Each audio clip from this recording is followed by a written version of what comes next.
We're in Gabon on the west coast of Central Africa at the invitation of its government. They are flying us deep into the jungle. The aim, to help us understand more about one of the most forested nations on the planet. From above the canopy, you get a real sense of the sheer scale of this forest, stretching for hundreds of miles in every direction and covering nearly 90% of Gabon. It's part of the Congo Basin rainforest, which is such an important ecosystem. It's known as the lungs of Africa. Gabon has been able to afford to leave this jungle alone because it's an oil-rich nation. But prices are plummeting, production dwindling, and so that's about to change. You have to read the trees. This is the Akumi tree, which is the... Lee White is the country's British-born environment minister. 60% of our economy is going to disappear in the next 20 years as oil revenues disappear. We have to replace those revenues with something else. That something else is the forest. Gabon wants the international community to pay it for careful conservation or risk deforestation for logging and agriculture.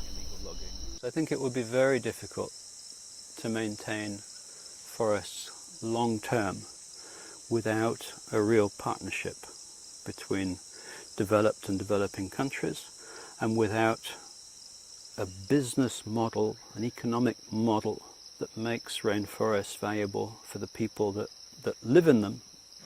Firstly, we are looking for forest elephant. Here we have two species of elephant. We have a savanna and the forest elephant. Degrading the forest would put one of the most biodiverse regions on the planet at risk. In Lope National Park, we see just some of the wildlife that lives here. A family of chimps crossing the savannah. And later, forest elephants. More than 50,000 of them live in Gabon, 60% of the world's population.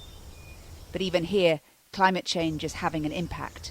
Warmer temperatures reducing fruit growth on trees, pushing the elephants into villages.